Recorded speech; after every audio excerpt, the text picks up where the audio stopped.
पहले बहन मायावती जी के जूठन से प्रारंभ होकर के योगी आदित्यनाथ जी के जूठन होते हुए अखिलेश यादव जी के खेमे में पहुंच चुके हैं और खुद की तो औकात भी नहीं कभी विधानसभा चुनाव जीत लें। ऐसे लोगों का एक सूत्रीय काम होता है ब्राह्मण को गाली देना, साधु को गाली देना। अच्छा, ये काम करता कौन है? इस तरीके के गाली गलौज का काम राक्षस ही करता है ना। और जूठा खाते खाते इधर से उधर घूमते घूमते हालत तो कुत्तों से भी बदतर हो जाती है। वही हुई है और ज्यादा कुछ कहने की जरूरत नहीं है। समाजवादी पार्टी के नेता और एमएलसी स्वामी प्रसाद मौर्य की तरफ से रामचरितमानस पर दिए गए बयान के बाद विवाद थमने का नाम नहीं ले रहा है और एक बार फिर से स्वामी प्रसाद मौर्य ने साधु संतों की तुलना जल्लाद से कर दी है, जिसके जवाब में राम जन्मभूमि के मुख्य पुजारी स्वामी सत्येंद्र जी की तरफ से उनको पागल खाने भेजने की बात कही गई है और पागल भी घोषित करने की बात कही गई है। इस बारे में ज़्यादा जानने के लिए हमारे साथ अखिल भारतीय संत समिति के राष्ट्रीय महासचिव दंडी स्वामी जितेंद्रानंद जी हैं। जिस तरह से ये लड़ाई हो रही है, अब सीधा हमला एक इतने बड़े पद पर बैठे पुजारी हैं उन पर किया जा रहा है, उनको जल्लाद तक कहा जा रहा है। अब इस तरह का जो वाक युद्ध है, इसका क्या अंत होगा? ये अंतर्राष्ट्रीय हिंदू विरोधी गैंग का एक टूल किट है। डिसमेंटलिंग ऑफ हिंदुत्व ग्लोबल वार में इस तरीके की चीजें आएंगी। पहले बिहार के शिक्षा मंत्री का बयान, फिर कर्नाटक के एक तथाकथित साहित्यकार का बयान, इस थर्ड स्टेप पर आते हैं स्वामी प्रसाद मौर्य, जिन्होंने इस तरीके का बयान दिया।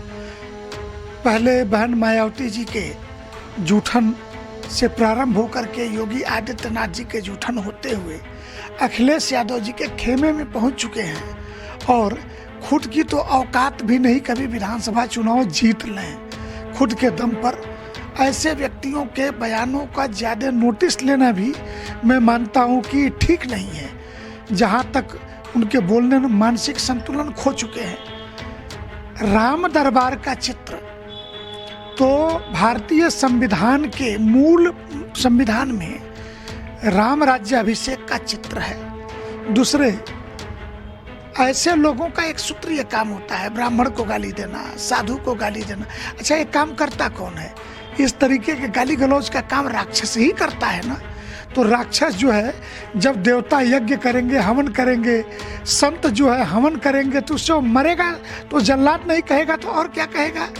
अगर हवन कुंड में उसे ही भस्म होना है तो राम नाम तो यज्ञ है। राम कथा को हम ज्ञान यज्ञ कहते हैं। तो यज्ञ में ऐसे दानव पिचास, नर पिचास, ये स्वतः भस्म हो जाएंगे। ये कुछ कहने सुनने की जरूरत नहीं है। और जूठा खाते खाते इधर से उधर घूमते घूमते हालत तो कुत्तों से भी बदतर हो जाती है। वही हुई है और ज़्यादा कुछ कहने की जरूरत नहीं है।